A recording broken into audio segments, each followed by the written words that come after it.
wanted to start off really and get your opinion on this mess that Man United are in right now, because that is what it is. It's a colossal mess that Man United are in with the Sancho situation, Anthony's circumstances and the allegations of Man United covering it up and knowing what was going on and providing doctors. And then to top all that off, the cherry on top of the icing on top of the cake is that we've had as a guest of honor a convicted sex offender, an ex-coach, come and sort of be lauded up as a guest of honor to a women's game. It's horrendous. It's not just horrendous PR. It's horrendous the club's behaving in this way. I wanted to first get your take on the Sancho situation. As someone he's been at your club, obviously got an understanding of him as a player. How do you view this in terms of the reasons that the manager dropped him from the team, but the fallout since? It's hard with Jadon because, see, the rumours at Manchester City when he was there was that he had a little bit of an attitude problem. But obviously he's a young kid. He's obviously got people around him telling him how good he is. He thought he should be playing for Man City. We didn't take him on a US tour. He went to London and went AWOL. Anyway, City, he got rid of him. He went to Dortmund. He took the Bundesliga by storm. He was in the England squad. He looked like he was an absolutely unbelievable player.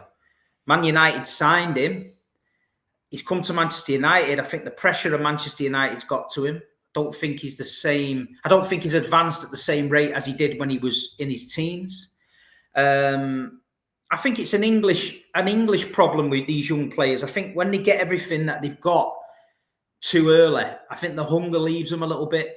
And then I just can see it. You've seen it with Dele Alli. You've seen it with players in the past where, I don't know, I don't think football's that important to him anymore. You know what I mean? And looking at his situation now, don't forget Ten Hag gave him, 3 months off last season to go away and get his mind back together. He was in Holland and he was like, with pictures of him running and getting fit, which that's fine if you're suffering mental health and the manager's good and he lets him go. But he's let him go to get something back. So he's came back and he's produced nothing. Do you know what I mean? He's not done anything. And if the manager's saying he's not training, but then he's saying he is training, then look, it wouldn't have happened under Ferguson. It wouldn't have happened under Pep. There's a certain level of manager where, what he says goes. Even if you don't agree with him, you've got to respect the manager. He's the boss. I don't think that level of respect, not just Ten Hag, I think the whole football club from top to bottom is being run by amateurs. I don't think the right people are running it. Like you just mentioned, there's a couple of PR things that have come out and stuff. It shouldn't. A football club the size of Manchester United, these things should not be coming out like that, or they should be being dealt with proper. I remember Man United back in the day as a fucking huge institution. Everything was right. It was run by Fergie. Every decision was made proper, and the academy was doing, and everything looked great. You look at it now, and banter aside, look, I can banter United because they bantered me for years. They ripped me apart. And I look at them now, and it's a shit show. It's a shit show. You've got fucking Johnny Evans, who we were told was going into the under-21 squad as an old age player. Bullshit. He plays against Arsenal in the biggest game of the season so far. You've got Harry Maguire, who can't get in the team, who does not want to leave and play regular first-team football because he's on such a good number at Man United. Who comes to Ten Hag with a great idea to sign Johnny Evans, right? Who's doing that? And who the fuck is not telling Maguire to fuck off? You know what I mean? And that's what's happening there. Everyone's on a fucking jolly up. The Glazers are sat in Florida, don't give a shit. They've spun that PR machine out about they're going to sell. But notice this. The day after Ronaldo, your greatest ever player, left your club and slagged the club to death, the day after, the statement came out that the Glazers are willing to sell Man United. And it's covered over all the Ronaldo shit. Everyone get excited. Sheikh Jassim and all that's coming in. He blew it all away. They just had everyone over. But something's got to change, Terry. Sancho ain't good enough for Manchester United. He's not that guy. If you want to be a Champions League elite, if you're going for the league, you need players you can rely on. You don't need players that don't turn up in training or don't want to train or want to go for 3 months and recover because he's not feeling right. Amrabat's come in. Yeah, Amrabat's okay. Is he a Man United player, Terry? Really? Amrabat, after looking back 10 years ago, Roy Keane, all that, Amrabat, fucking Johnny Evans back. The Danish kid, I'll give him his due. He come on the other day, looked lively. Fair play. That's a signing with a bit of future. You think he could be a good player, him. But when you're surrounding him with shit, how long is it before he's going to be the scapegoat when he's not hitting the back of the net? No one's passing to him. They're already calling Anana now, saying that, oh, he's bypassing Bruno and that. So you can't fucking win. But at the end of the day, Glazers are the problem. The gap from the Glazers to the manager, in between, that chain of command in between stinks. Stinks. If I'm Ten Hag, someone knocks on my door and tells me we're going to sign Johnny Evans, I'm giving the guy a crack and I'm throwing him out the fucking office. 100%. Mate, do you know what? Sorry. Don't take the piss out of me. That's what I'd be saying. You're speaking sense, and it's a shame that Man United fans don't see it the way that you do from the outside in. I'm already seeing people going at the manager more so than the way we run as a football club. And do you know what the Man United fans are? Do you know what they think they are? Yeah, they're too busy telling everybody Manchester is red and we're a bigger club than you. But we know that. But at the end of the day, Manchester is red. You've won more trophies than us. I agree. You're a bigger club than us. I agree. But you ain't run better than us. And while you've been telling everyone how big you are, the little club across the road has been growing and growing and growing and growing. And all of a sudden, it's on your doorstep. It's got a better academy than you. It's got a better stadium than you. It's got a better team than you. It's got a better infrastructure than you. So you can tell everyone in the world how big you are. But looking at the pitch, looking at the decisions you're making, looking at all the things that are coming out of Man United, that is not how a big club behaves anymore. Do you know what it is, Steve? This is the thing. But I was on with Sam earlier. When fans wanted Ollie out, I sat there and said to them, sacking Ollie doesn't fix our problems. Everybody is so obsessed. I know football has changed in the last 10 years, and we've kind of gone away from, you don't really have the sort of the rogue in the team. People hate individual brilliance. It's all very prescribed. They want possession. Everything's very scientific and mathematical and structured and systems. And Pep's kind of made that what it is, and football has changed, and there's no issue with that. But it's kind of taken away. Everybody wants football to look a very particular way. And if they're not getting it, they're throwing their toys out of their pram. And their view is, well, the football doesn't look that way. If we bring in a better manager and we get that style of football, everything at Manchester United will be hunky-dory. But what they've been ignoring for a decade now, these Man United fans, and longer, really, Fergie was just keeping our heads above water, is that we are run impeccably poorly in comparison to our contemporaries on a financial level across Europe. We are run impeccably poorly. And you've just called it out.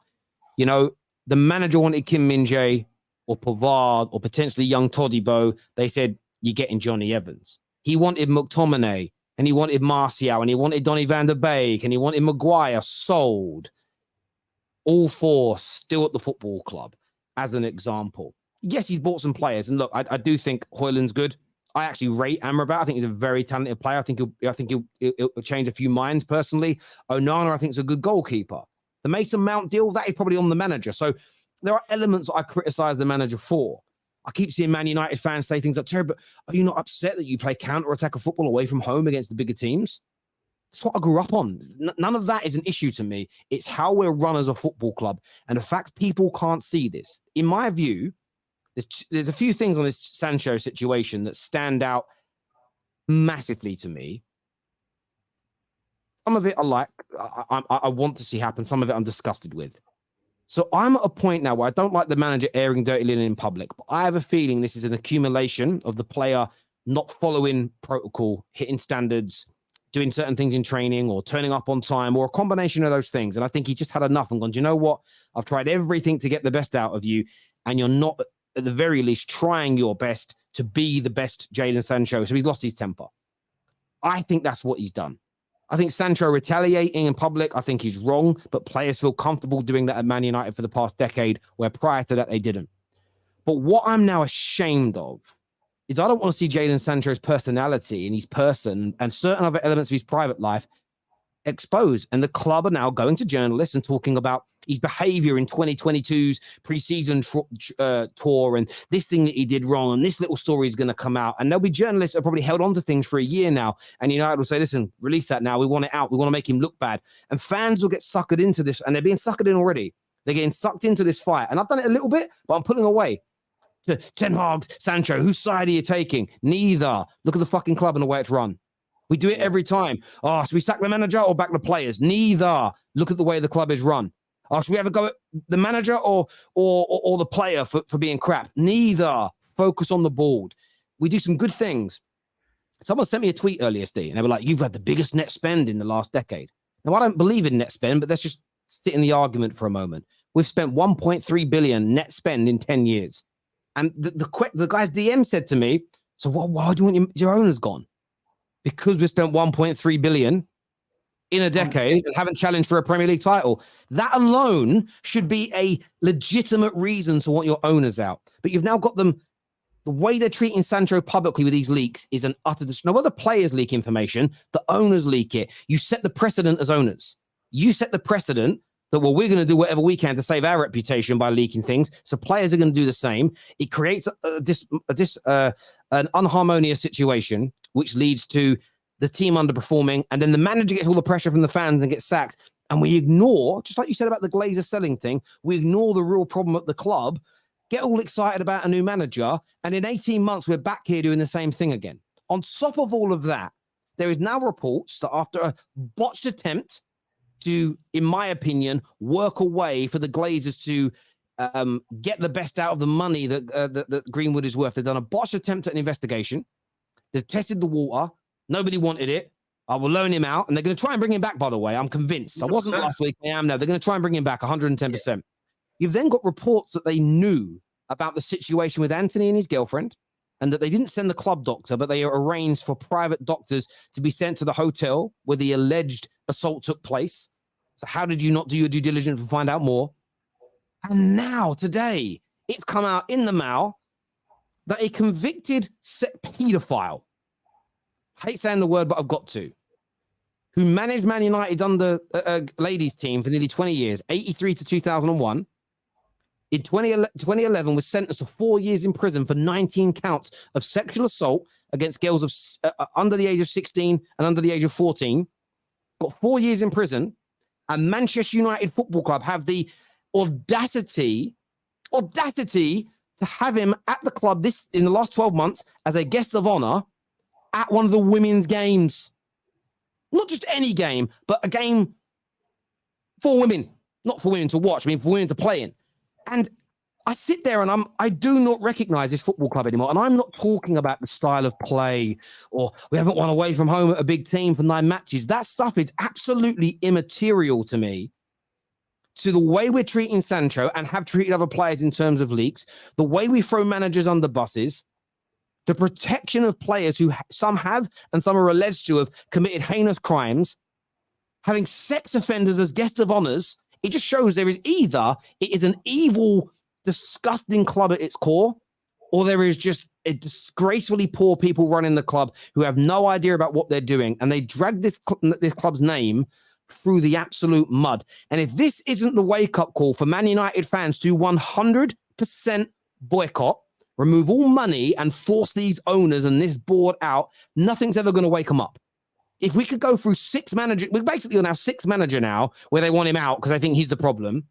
All the scandals, all the debt, all the wasted money, and they still won't do anything, Steve, tangible to get these owners out. These people don't love Manchester United. They love the idea of it.